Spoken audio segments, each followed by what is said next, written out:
गुणत्रय व्यतिरिक्तं सच्चिदानंद स्वरूप ব্রহ্ম ত্রিগুণাতীত, মুখে বলা যায় না। মাস্টার প্রশ্ন করলেন, দয়াও কি একটা বন্ধন? শ্রীরামকৃষ্ণদেব বলছেন, সে অনেক দূরের কথা। দয়া সত্যগুণ থেকে হয়। সত্যগুণে পালন, রজগুণে সৃষ্টি, তমগুণে সংহার। কিন্তু ব্রহ্ম সত্য, রজ, তম তিন গুণের পার, প্রকৃতির পার। যেখানে ঠিক ঠিক সেখানে গুণ পৌঁছতে পারে না। চোর যেমন ঠিক জায়গায় যেতে পারে না, ভয় হয় পাছে ধরা পড়ে। সত্য, রজ, তম তিন গুণী চোর। একটা গল্প বলি, শুনো। একটি লোক বনের পথ দিয়ে যাচ্ছিল। এমন সময় তাকে তিনজন ডাকাত এসে ধরলে। তারা তার সর্বস্ব কেড়ে নিলে। একজন চোর বললে, আরে লোকটাকে রেখে কি হবে? এই কথা বলে খাঁড়া দিয়ে কাটতে এলো। তখন আরেকজন চোর বললে, না হে, কেটে কি হবে? একে হাত পা বেঁধে এখানে ফেলে যাও। তখন তাকে হাত পা বেঁধে ওইখানে রেখে চোরেরা চলে গেল। কিছুক্ষণ পরে তাদের মধ্যে একজন ফিরে এসে বললে, আহা, তোমার কি লেগেছে? এসো, আমি তোমায় বন্ধন খুলে দিই। তার বন্ধন খুলে দিয়ে চোরটি বললে, আমার সঙ্গে সঙ্গে এসো, তোমায় সদর রাস্তায় তুলে দিচ্ছি। অনেকক্ষণ পরে সদর রাস্তায় এসে বললে, এই রাস্তা ধরে যাও, ওই তোমার বাড়ি দেখা যাচ্ছে। তখন লোকটি চোরকে বললে, মশাই, আমার অনেক উপকার করলেন, এখন আপনিও আসুন, আমার বাড়ি পর্যন্ত যাবেন। চোর বললে, না না, আমার ওখানে যাওয়ার জো নাই, পুলিশ টের পাবে। সংসারী অরণ্য, এই বনে সত্য, রজ, তম তিন গুণ ডাকাত। জীবের তত্ত্বজ্ঞান কেড়ে লয়। তমগুণ জীবের বিনাশ করতে যায়। রজগুণ সংসারে বদ্ধ করে। কিন্তু সত্যগুণ রজ তম থেকে বাঁচায়।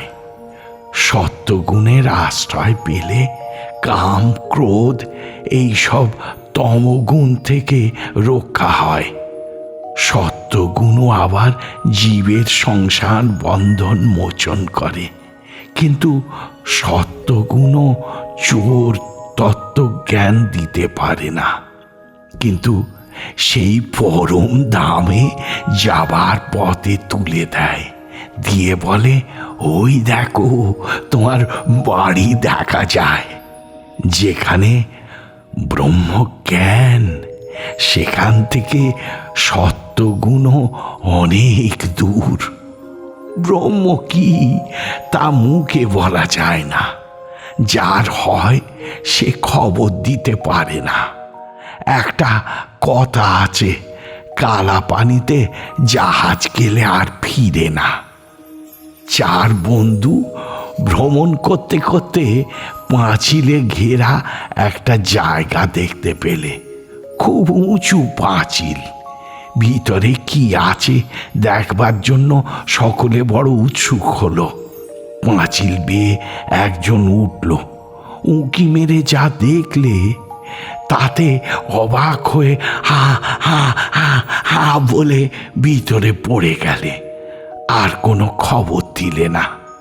যেই উঠে সেই হা হা হা হা করে পড়ে যায়। তখন খবর আর কে দেবে গো? খবর কে দেবে? জড়ভরত, দত্তাত্রেয়, সুখদেব এদের ব্রহ্মজ্ঞান। জড়ভরত, দত্তাত্রেয় এরা ব্রহ্ম দর্শন করে আর খবর দিতে পারে নাই। ব্রহ্মজ্ঞান হয়ে সমাধি হলে আর আমি থাকে না। তাই রামপ্রসাদ বলেছে, আপনি যদি না পারিস মন, তবে রামপ্রসাদকে সঙ্গে নে না। মনের লয় হওয়া চাই। আবার রামপ্রসাদের অর্থাৎ অহং তত্ত্বের লয় হওয়া চাই, তবে সেই ব্রহ্মজ্ঞান হয়। একজন ভক্ত প্রশ্ন করছেন, মহাশয়, শুকদেবের কি জ্ঞান হয় নাই? কেউ কেউ বলে শুকদেব ব্রহ্ম সমুদ্রের দর্শন স্পর্শন মাত্র করেছিলেন, নেমে ডুব দেন নাই। তাই ফিরে এসে অত উপদেশ দিয়েছিলেন। কেউ বলে তিনি ব্রহ্মজ্ঞানের পর ফিরে এসেছিলেন লোকশিক্ষের জন্য। পরীক্ষিতকে ভাগবত বলবেন, আরো কত লোকশিক্ষা দিবেন।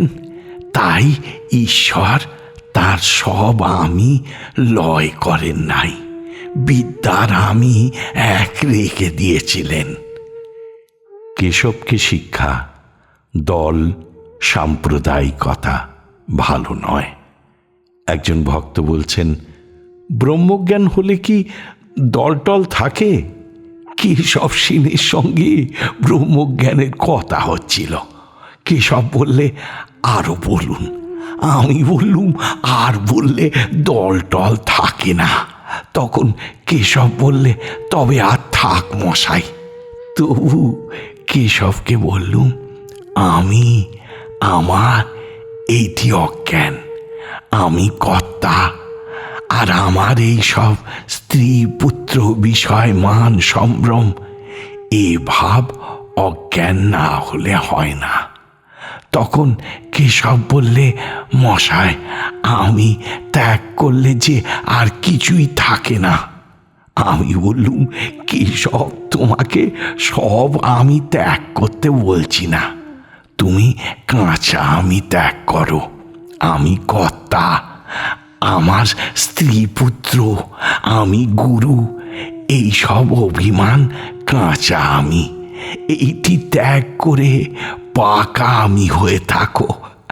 আমি তার দাস, আমি তার ভক্ত, আমি অকর্তা, তিনি কর্তা। ঈশ্বরের আদেশ পেয়ে তবে ধর্ম প্রচার করা উচিত।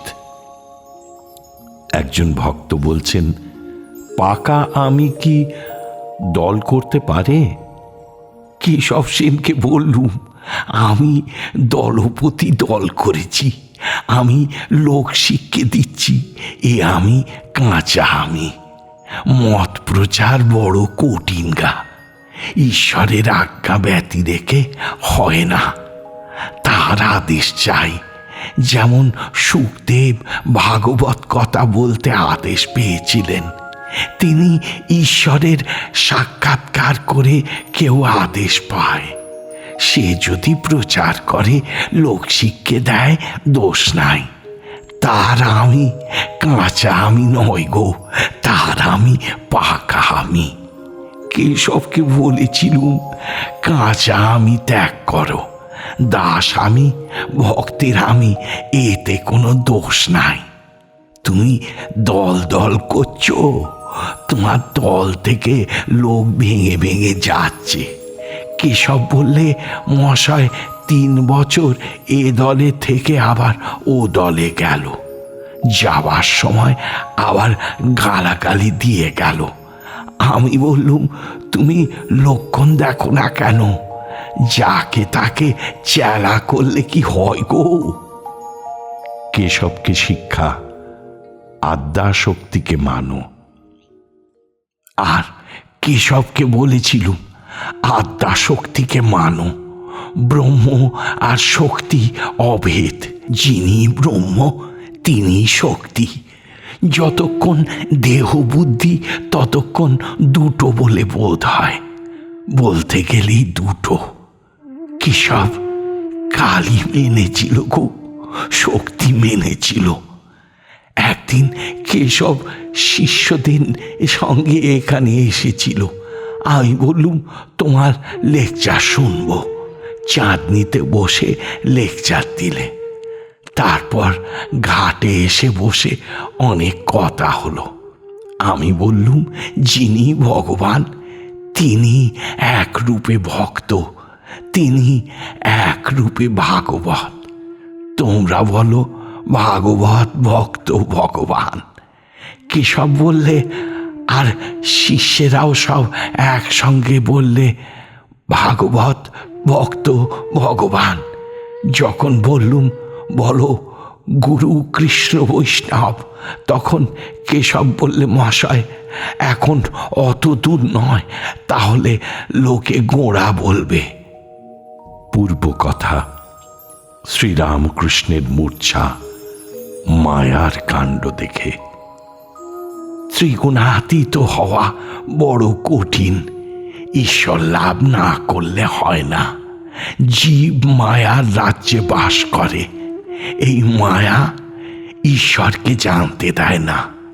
এই মায়া মানুষকে অজ্ঞান রেখেছে। হৃদে একটা এঁড়ে বাছুর এনেছিল। একদিন দেখি সেটিকে বাগানে বেঁধে দিয়েছে ঘাস খাওয়াবার জন্যে। আমি জিজ্ঞাসা করলুম, ও হৃদে, ওটাকে রোজ এখানে বেঁধে রাখিস কেন রে? হৃদে বললে, মামা এড়েটিকে দেশে পাঠিয়ে দেবো, বড় হলে লাঙল টানবে। যাই এই কথা বলেছে আমি মূর্ছিত হয়ে পড়ে গেলুম গো। মনে হয়েছিল কি মায়ার খেলা। কোথায় কামার পুকুর শিওর আর কোথায় কলকাতা। এই বাছুরটি যাবে এই পথ, সেখানে বড় হবে, তারপর কতদিন পরে লাঙল টানবে। এরই নাম সংসার, এরই নাম মায়া। অনেকক্ষণ পরে ওই মূর্ছে আমার ভেঙেছিল গো, মূর্ছে ভেঙেছিল।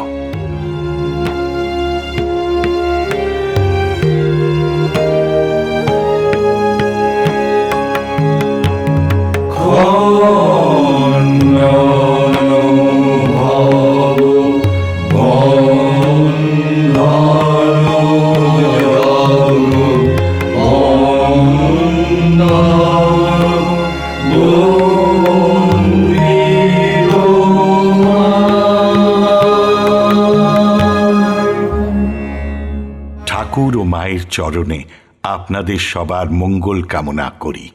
লাইক করুন, শেয়ার করুন, অন্যকে দেখার সুযোগ করে দিয়ে পুণ্য লাভ করুন। আর সাবস্ক্রাইব করুন, বেল আইকন পুশ করুন, যাতে আমাদের পরের নিবেদনের খবরটি আপনার কাছে পৌঁছয় সবার আগে। অমৃত কথন এই অনুষ্ঠানের আঙ্গিনা থেকে আপনাদের সবার সুখ, শান্তি, সমৃদ্ধি কামনা করে বলি, হরি ওম রামকৃষ্ণ।